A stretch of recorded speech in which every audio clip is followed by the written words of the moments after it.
the sauce. The yummy, yummy sauce.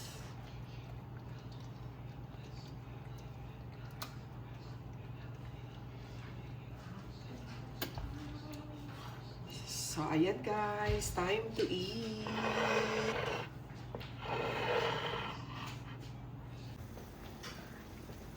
B1 is ready. Dami namin ulam today. At least hindi lugi si Yayang today. Diba guys? Okay.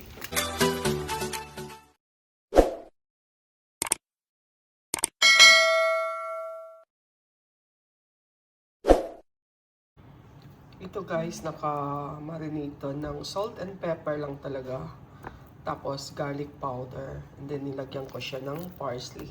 Kaya makikita nyo mayroong ano. Ayan. Ready to fry na yan. Slight fry lang tayo kasi lulutuin naman natin pa yan.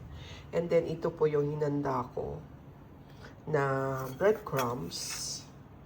Ito ay may chili powder. Ilagyan ko din to ng cayenne powder, garlic powder, salt and pepper. Ayan.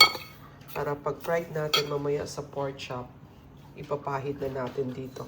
Bago talaga natin lutuin siya ng pork chop with mushroom. Kasi nagustuhan nila yung luto kong una.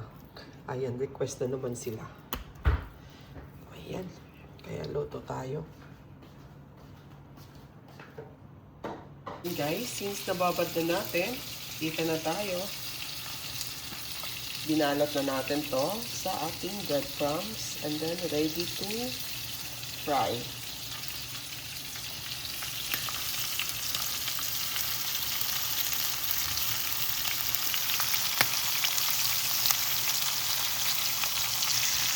Ayan eh. Ang bango. Ayun oh, di na naman makakain si Yayang nito. Kaya may isa pa akong recipe na lulutuin.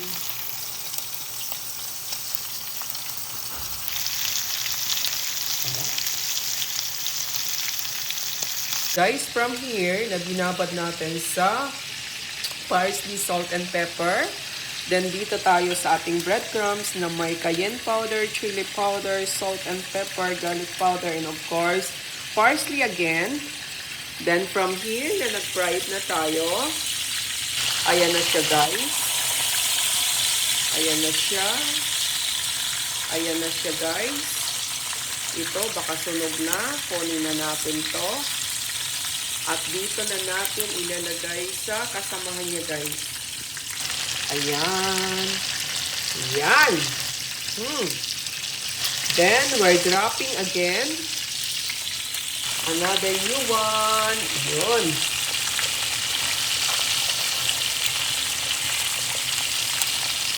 So, ayan guys. Patapos na tayo mag-fry. Ito na lang naiwan tatlo. Ayan na yung ganda natin. Ito yung natira nating breadcrumbs kanina with mixture sa pangpalasa. Hindi natin natatapon yan kasi lalagay din natin yan. Kasi ang breadcrumbs, nagbibigay din siya ng sticky or creamy sa ating pagkain. So, naka-ready na po yung ating cream of mushroom and then ang ating mushroom and then isusutay natin siya sa butter. So, i-remove na natin to. Sarap guys, oh. Dito na yan yung malaking kawali.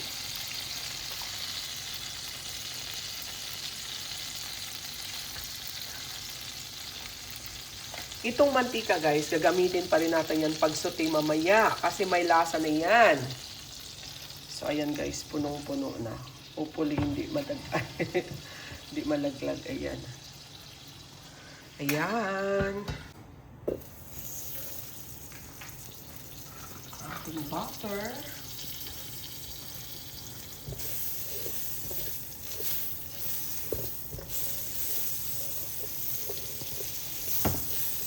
Ang ating mantika din kanina. Kasi malasa to guys. Dapat i-mix. Bango ng butter. Ayan.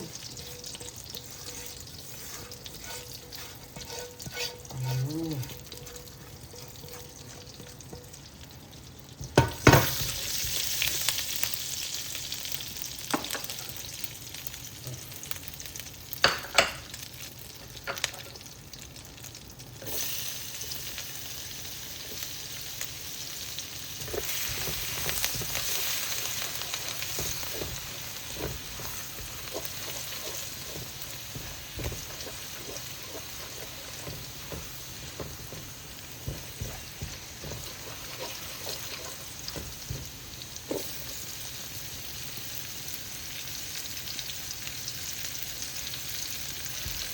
Mag-slice ka pa talaga yan ng onion garlic para sa bihon.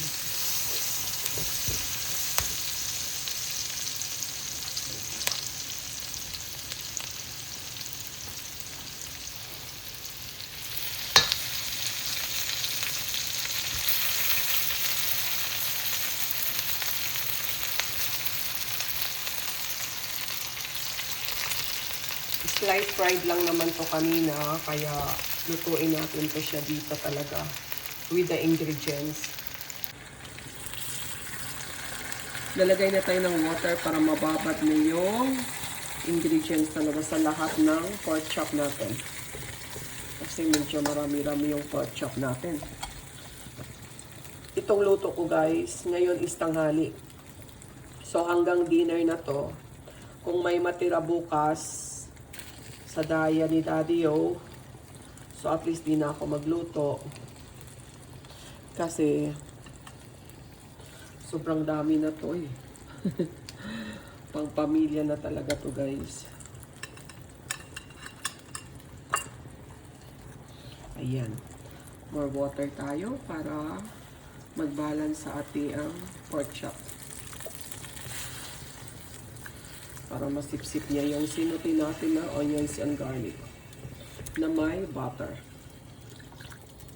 Okay. So, ayan na guys. Nakababad na siya. Hintayin natin kumulo para madagdagan natin ng ibang ingredients like yung mushroom natin na powder pang creamy, and final na yung mushroom talaga na vegetable. Dami. Takip nito yang. Sige. Okay. Ayan guys, kumukulo na yung ating pork chop with creamy mushroom. Nag-start na rin tayo sa kawali para sa bihon. Ayan, chicken and sahog kasi si Yayang makakain ng chicken. Goyang, drop the garlic. I-drop mo rin ng mantika yan.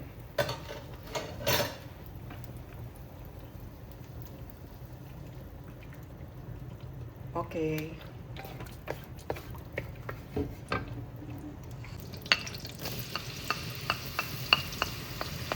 Kahit kunting butter lang guys, ang bango na talaga.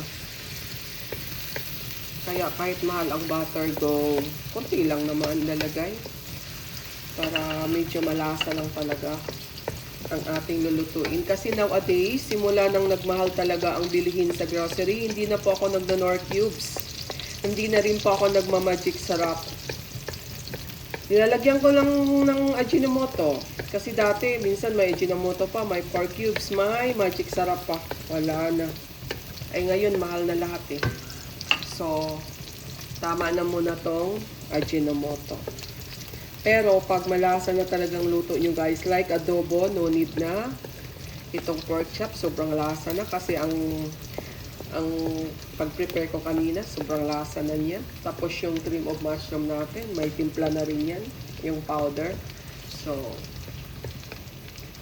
dati magastos tayo ngayon. Hindi na kasi nagmahal na lahat sa grocery.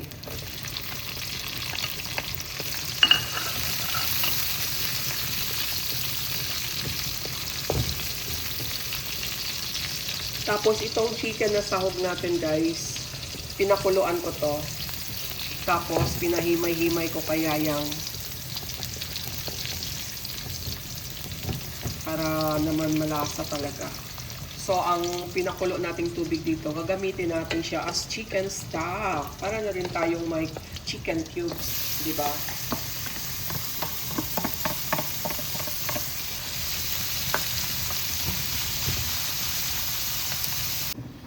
ayan guys, kumukulo na siya. Tinikman na rin natin ang karne. Kasi slight lang yun kanina. Luto na rin. Tingnan nyo guys, nag-cream-cream na siya konti kahit wala pa yung cream at mushroom natin. Kasi, nang dahil sa breadcrumb. So, hindi po ako naglalagay na ng flour or ano pa. Breadcrumbs lang talaga. So, mag-add na lang ako ng konti sa ating creamy mushroom. Para more creamy.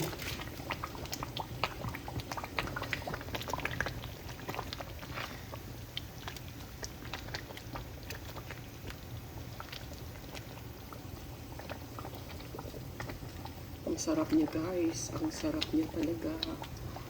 Ayan. Kasi nung nakaraan, ang mga bata nagreklamo, kulang daw sa sabaw. So ngayon, kahit sabaw lang ulam nyo dito guys. Magkano na to pagbilhin sa tindahan? Diba? 50 pesos, 70. Samantalang kung magluto kayo, ang dami na. Diba?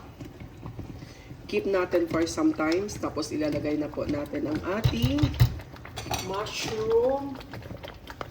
Ayan.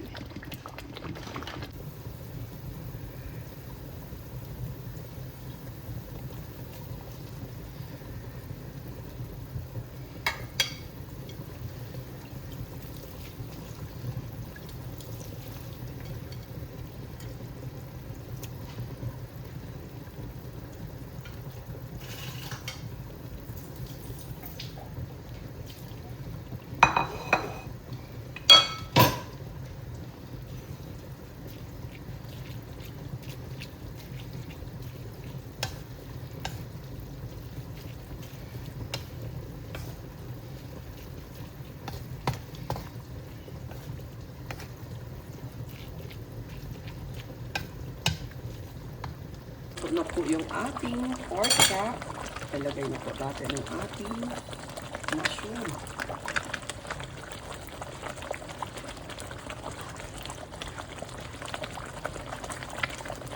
Kunting babad lang sa mushroom guys. Then this is done.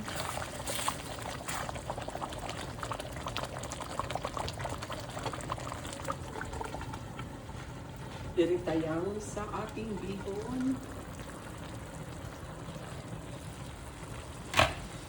Ayan guys.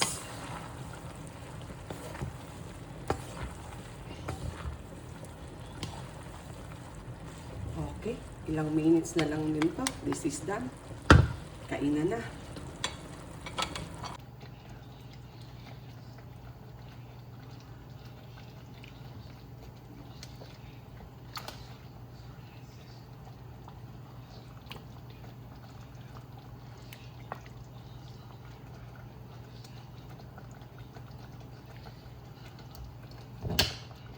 The sauce. The yummy, yummy sauce.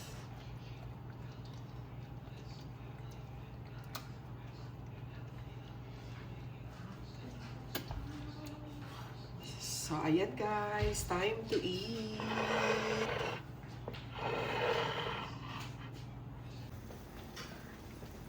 Bihon is ready. Dami namin ulam today. At least hindi lugi si Yayang today. Diba guys? Okay.